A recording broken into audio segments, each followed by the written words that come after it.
is you need to change the way that you onboard clients when they come into your gym. And I'm Yeah. going to say it, I'm going to say it very bluntly.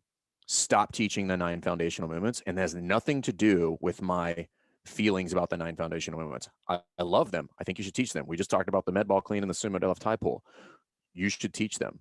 Stop teaching them in your onboard process. It is a garbage experience the way it is delivered by me for many, many years and by anybody else who is teaching that as part of your onboarding process. Yeah, this was all a very long-winded way of getting to the point that you're getting a lot of new people walking in your door, and you can mess this up terribly. And one of the ways you can mess it up, like Fern just said, is, hey guys, welcome to CrossFit XYZ. Let's do the air squat. Oh, then we're gonna front squat. Then we're gonna overhead squat. Now, tomorrow we're gonna press, etc. And that's not what they're there. Let me ask you a question, right? So let's just say you come in. Let's say you do 1 session. Fuck it, I'll be nice. You do 2, and you're going to teach all 9 foundational movements in 2 sessions. Yes. So 5. So let's go 5 and 4. Okay. So you walk me through this. Are we going to do 5 day 1 or 5 day 2? Well, I think the smart thing is 5 day 2. You don't want to overwhelm somebody. Cool. All right. So 5 movements, and prototypically what would be a 1 hour session, not including walking out on the floor, doing all of this. So again, let's think of this as a lesson plan. It's not an hour, it's 50 minutes. Okay. And I've got 5 movements. We also know that they are not teaching each one of these movements for 10 minutes, which then because anytime I've walked people through this, I'm like, show me the timeline. And they walk me through it. And like, how long do you spend on the air squat? And they're like, about 4 minutes. And I'm like, and the argument to me is that is sufficient to fix this person's squat. Right. And they're like, well, now that you say it that way, it sounds ridiculous. And I said, it's because it is ridiculous. Like, that is not enough time. We teach the air squat. We teach the series of squats for 60 minutes at level 1s. To people that have been doing it. To people that have been doing it and know what they're doing. And that is still what most of us would consider, if you do this a long time, not sufficient enough time. And actually, any reasonable person who knows anything about training is not sufficient enough time to fix an error. You can make change. Don't get me wrong. If you're good, you can make change, significant change. But let's be honest. That's not what's happening. Here's what happens in a 60-minute breakout, which you and I have done numerous times. It's supposed to be about 30 minutes for the air squat, about 10 for the front squat, and probably 20 for the overhead squat. If you run your 60-minute group perfectly, how many times have you looked over at a group next to you and it's like, we got 4 minutes left and they're still on the front squat? Right.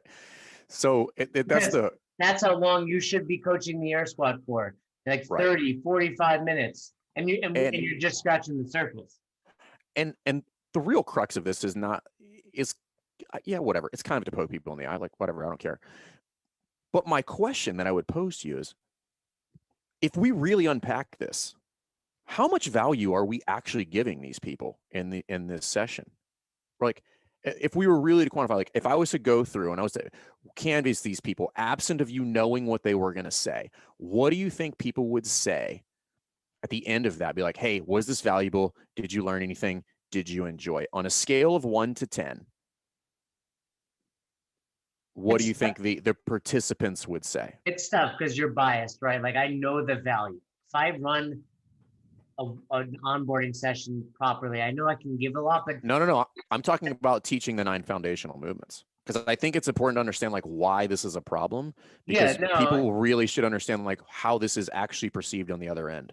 But that's what I was going for. I was going to say, like, that's my perception as the coach, knowing, we have a lot of new listeners. I'm a level 4 coach, if you weren't aware. So as we just lost all of those listeners, and then half the people that have been on the verge of leaving anyway.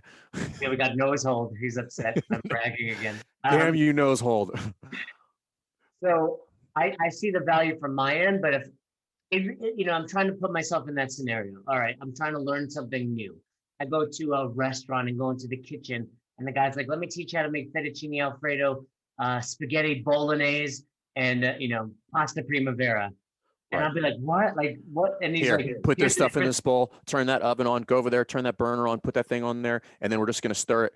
And then, all right, you did a great job. Yeah, I'm like, you know what? Did I? Let me just get a box of Kraft mac and cheese, because I learned nothing in those. Right. What would have been better? Hey, here's our stove. It has 5 burners. This is how you use it.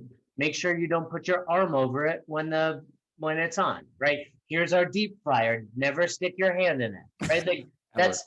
that's the difference, right? That's kind of what you're getting at with these onboarding. You're teaching me how to make 3 dishes, and really I'm going home and opening a box of Kraft mac and cheese versus you actually teaching me what I need to know about being here.